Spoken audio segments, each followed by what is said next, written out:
operation Bangladeshi ৰাজ্যজুড়ে এবাৰ অবৈধ বাংলাদেশীৰ বিৰুদ্ধে অভিযান ৰাজ্যৰ বিভিন্ন প্ৰান্তৰ পৰা 150ৰো অধিক অবৈধ বাংলাদেশী নাগৰিকক আটক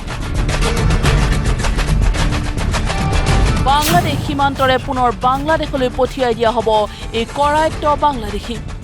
ইতিমধ্যে 150ৰো অধিক বাংলাদেশীক গতাই দিয়া হৈছে বিএছএফৰ হাতত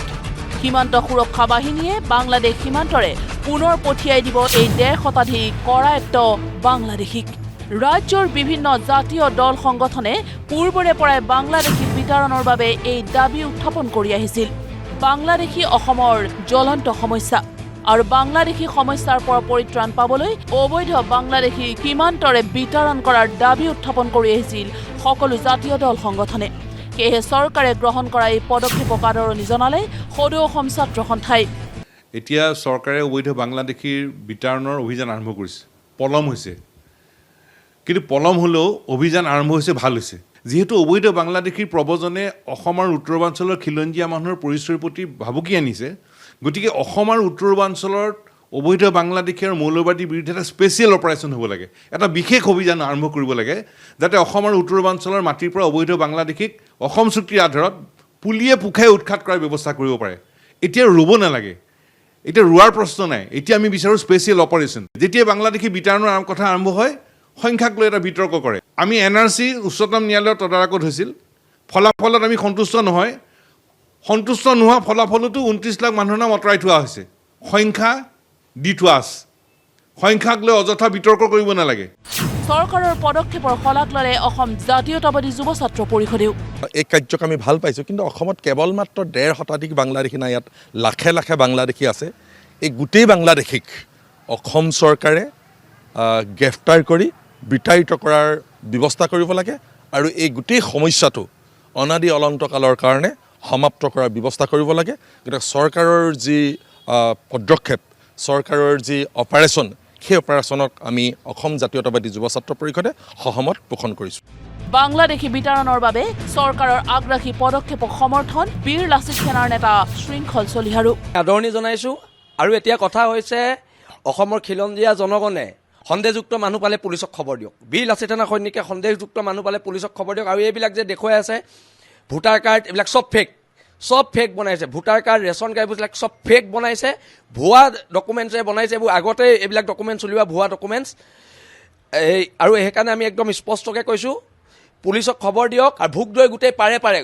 গোটেই পাৰে বাংলাদেশী ঘৰ বনাইছে আৰু আমাৰ টুকলাই নদী পাৰে গোটেই বাংলাদেশী ঘৰ হৈছে এইবিলাক উচ্ছেদ কৰক আৰু নহ'লে কিন্তু আমি কৰিবলৈ হ'লে কিন্তু উত্তপ্ত পৰিস্থিতি হ'ব আৰু ঠিকাদাৰবিলাককো সাৱধান কৰি দিছোঁ যদি সন্দেহযুক্ত মানুহে কাম চলাইছে ইয়াৰ পৰা পঠিয়াই দিয়ক উজনি এৰিব লাগিব পঠিয়াই দিব লাগিব উজনিৰ পৰা একদম ভাড়াঘৰ শিৱসাগৰ গোটেই ভাড়া ঘৰে গোটেই বাংলাদেশী সোমাই আছে সেইবিলাকত চবতে উচ্ছেদ চলাব লাগে আৰু মালিকবিলাকক গ্ৰেপ্তাৰ কৰিব লাগে জাতীয় দল সংগঠনে এনেদৰে বাংলাদেশী বিতৰণৰ বাবে চৰকাৰৰ পদক্ষেপক সমৰ্থন কৰিছে যদিও অবৈধ বাংলাদেশী বিতৰণৰ বাবে চৰকাৰৰ এই পদক্ষেপক সমালোচনা কৰিছে কংগ্ৰেছ আৰু এআইডিএফে অত্যন্ত দুখ আৰু পৰিতাপৰ কথা আমি বিদেশী মুক্ত অসম বিচাৰোঁ বাংলাদেশী মুক্ত অসম বিচাৰোঁ কিন্তু বিদেশী মুক্ত অসম কৰিবলৈ যাওঁতে সময়ে সদেশী মানুহৰ ওপৰত যি অত্যাচাৰ কৰে সদেশী মানুহক যি নিৰ্যাতন কৰে এয়া অত্যন্ত দুখ আৰু পৰিতাপৰ কথা মই এই কথাটো বৰ দুৰ্ভাগ্যজনক যোৱা দুদিনৰ পৰা যিটো অসমত চলি আছে যিসকল বিদেশী পাকিস্তানী হওক বাংলাদেশী হওক আমেৰিকান হওক অষ্ট্ৰেলিয়ান হওক অসমত বা ভাৰতত থাকিব নালাগে সেইসকল যাব লাগে এই কথাটো স্পষ্ট কৰিছোঁ প্ৰথমে আপোনালোকক কিন্তু ভাৰতীয় নাগৰিকক বিদেশীৰ নামত হাৰাশাস্তি কৰা এইটো কিন্তু কোনোপধ্যে সহ্য কৰা নহ'ব কংগ্ৰেছ আৰু এআইডিএফৰ অভিযোগ স্বদেশীক হেনো জবৰদস্তি বিদেশী সজাইছে ৰাজ্য চৰকাৰে এই ভাৰতীয় মানুহখিনিক বাংলাদেশী বিদেশী বুলি যি অপবাদ দি তেওঁলোকৰ ওপৰত নিৰ্যাতন চলাইছে এয়া অত্যন্ত দুখৰ কথা আমি গৰিহণা জনাইছোঁ এখন গাঁৱত সোমাই গৈ সেই গাঁৱৰ